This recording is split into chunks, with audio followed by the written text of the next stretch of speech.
Banks break down, but Bitcoin breaks out. Can we make sense of all this? Here's what I think.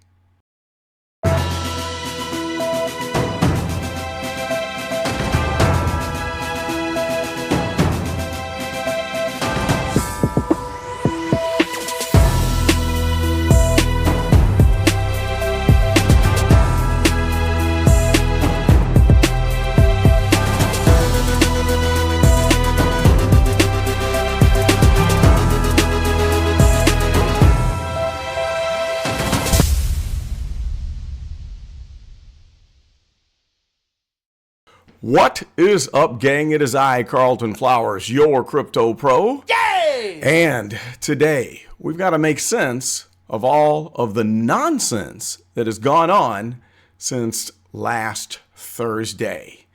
So we're going to discuss all of the things that have happened in the news, and then I'm going to share with you my opinion and tell you what I think all of this means and where we might be headed.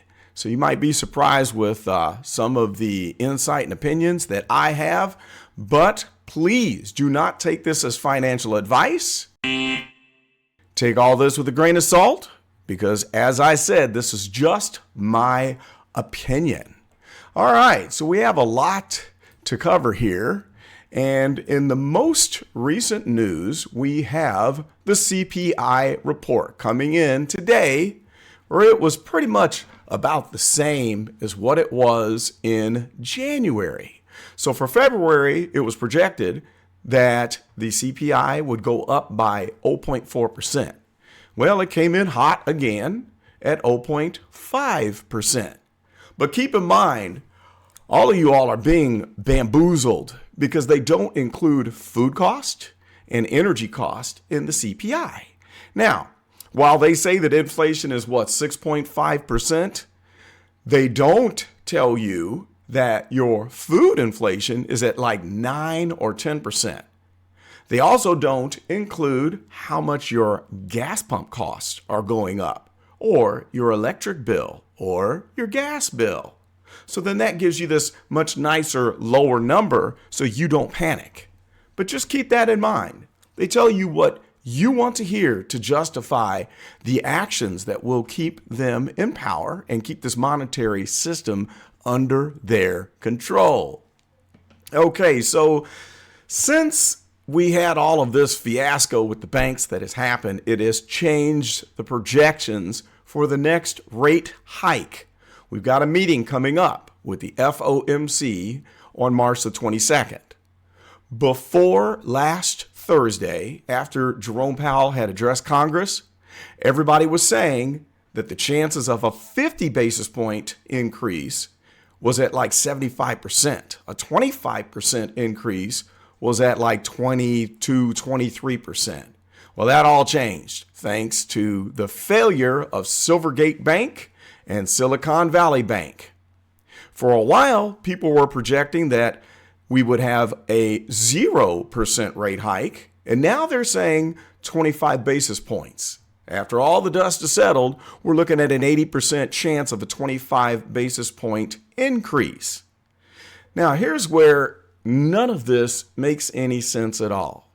So the feds are still saying that we're not in a recession. They don't want to scare you up and tell you that we're in a recession. They also don't want another banking fiasco.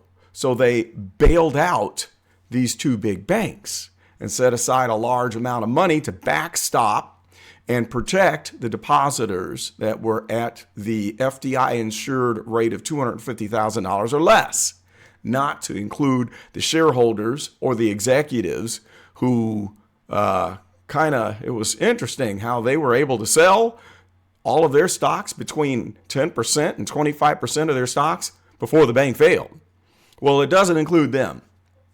So the numbers are all over the place. There's so many different numbers, and I can't give you a hard number, but the feds are basically printing free money out of thin air, money that doesn't exist, so that we can backstop these banks and prevent another big banking collapse like 2008.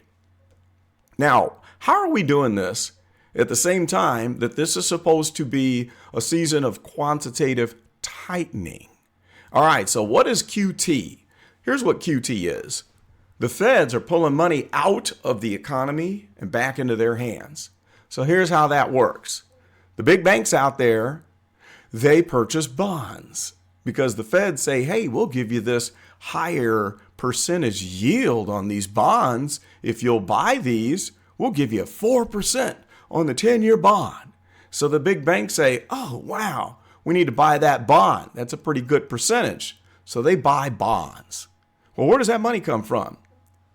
It comes from you and me. They take our money, the deposits, our investments, all of the money that we work for. They don't spend their own money. They purchase those bonds and it sucks cash out of the system, which means less money they can loan to you and me. The banks aren't able to create as much money out of thin air because they create money out of thin air too, just like the feds, during the time of quantitative tightening. So what that effectively does is slows down the money supply velocity. The velocity of money is how much is being spent every day. So that goes down. And when the velocity of money goes down, there's less demand. When there's less demand, inflation goes down because everybody's not lined up at the grocery store buying 5 and 6 dozen of eggs at a time. Or they might cut back on travel a little bit. Now, the essentials that we need, of course, they don't include that in the CPI, like I told you. But in quantitative tightening, they want the unemployment rate to go up. They want people to get less raises. They want people sitting at home not spending as much money so that they can control the rate of inflation. During quantitative easing, they pour money into the economy. And they do that by the exact reverse. They tell the banks, hey, cash in on these bonds. We'll incentivize you to cash those bonds in. And then the money goes back to the banks, which increases their debt to income ratio or their debt to holdings ratio, which allows them to lend more money. So then we go get our dumb loans and buy more cars and more houses and more consumer loans and spend more money that we don't have. So then the velocity of money goes up. The amount of money into the system circulating increases. Demand increases and inflation goes up.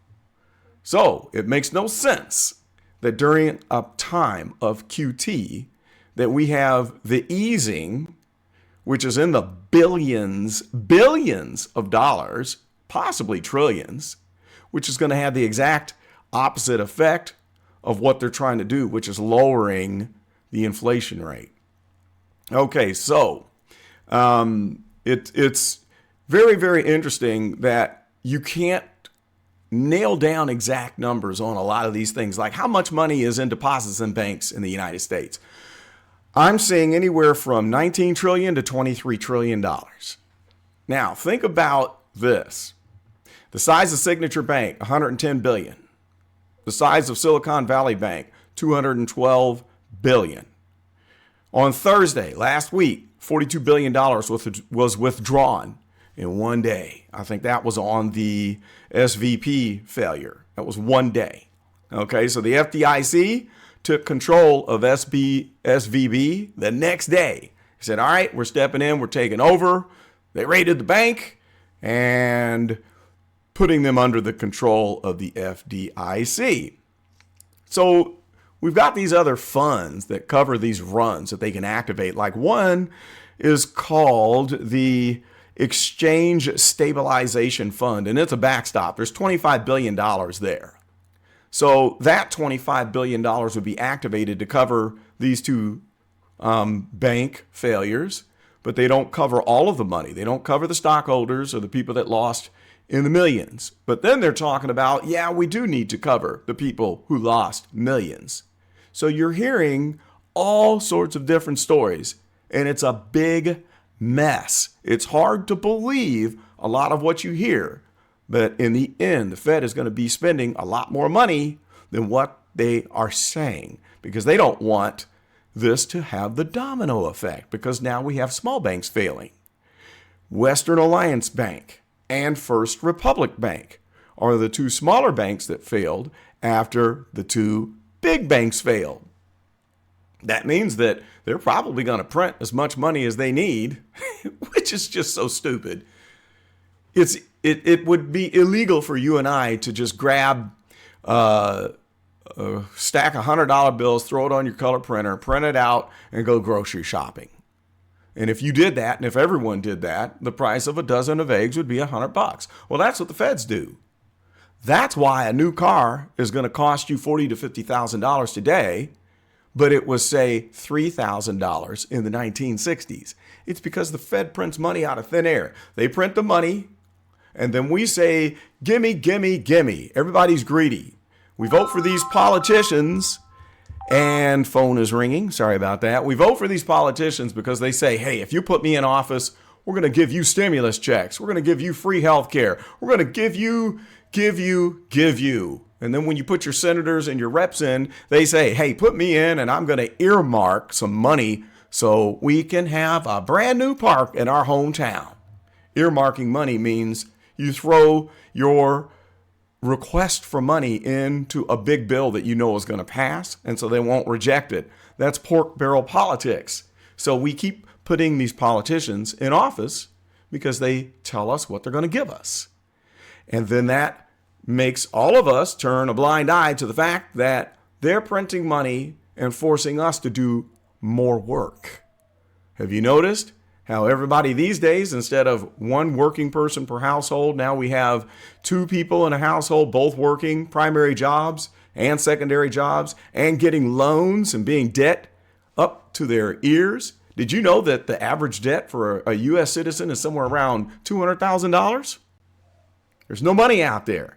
All right, but I'll get more into that on another video. Let's move on. There's a question out there. Are the tech industry banks that are crypto-friendly under attack? I don't know. It could be, because we do know that the feds are trying to implement a CBDC. You know, the FedNow program? They want to make a digital dollar. And if they can pull that off, they're going to force you to have a digital ID.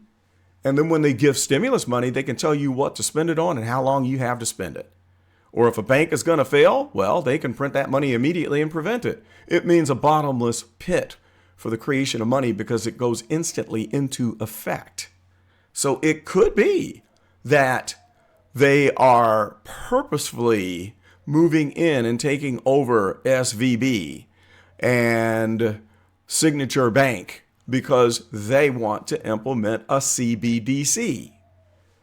So what's going on in the crypto market? Well, we see Bitcoin going vertical. Well, it was going vertical for a while. Now we've got a little bit of a correction, and that's coming up in my next video where I'll talk about the technical analysis. However, we saw Bitcoin go down to 19,000 and it blew up straight 26,000 out of nowhere. Well, how could that happen? Because people would say, hey, Carlton, you've been saying all along there's nothing to prop up the Bitcoin price because there's no liquidity and there's no money out there because we have a downtrend, a worldwide downtrend. The economy is in the toilet. We are in a recession, even though they don't want to admit it. So where's the money going to come from? Well, guess what? It just came from the feds in the amount of $25 to $200 billion and more coming. So what the feds have just told us is that no bank is going to fail. We'll print everything that we need. And what did you immediately see? The Bitcoin price went straight up. It got the liquidity from the people that it needed. And plus, with the fact that everyone has been spooked out of the banks, people are moving into Bitcoin. That shot the price straight up. How long will it hold? I don't know. But I do know one thing. People are starting to look at Bitcoin as a hedge against inflation. Up until now, I said it wasn't because the price goes up and the price goes down. We have bear markets and bull markets. And then when the price goes down, you're losing your value. But let's think about this. This is proof. When the feds print money, the dollar value goes down. That DXY chart goes down. It went down as soon as they announced the printing of all of this bank bailout money. When the value of the dollar goes down, the price of Bitcoin goes up. So is Bitcoin really increasing in value? Maybe a small amount. But what's really happening is that $1 bill that used to buy you a dollar menu cheeseburger now you get a paper thin slice of beef because they can only put half the beef in it because that dollar is only worth 50 cents. And people think that, well, the Bitcoin price is just skyrocketing because of value. No, it's because the dollar value is going down. That's what you're seeing happening. And that spike is also driven by greed. People think that the problem has been solved because the feds are printing money. And nobody is thinking that this is going to end up wrecking the financial system, wrecking the US dollar, and probably causing a financial reset for the United States and thus the entire world. Nobody thinks about that. So that's all I've got for now in the news. I'm going to be watching everything very closely as things develop. And like I said, I will have a TA video coming up next. So keep your eyes peeled for that. We're going to look at the chart, which is very, very interesting. And there are some clues that let us know what the next possible moves could be. And the questions that we'll try to answer is the bottom in? Are we going to correct? How far will it correct? We'll look into that. But I would love it if you would like, comment, and subscribe to the Crypto Pro channel. And if you would like to help to defray the cost of the production of these videos, you can do so with the use of a super thanks, such as my man South North, who gave a super thanks of $10 on the 10th of March. Thank you very much. South North is one of my biggest supporters, and I appreciate you. And I'm doing this hard work for you and the others who help to support the channel. Well, that's all I've got for now. Stay tuned. We'll have that TA report coming right at you. This is Carlton, and I am done. See you next time.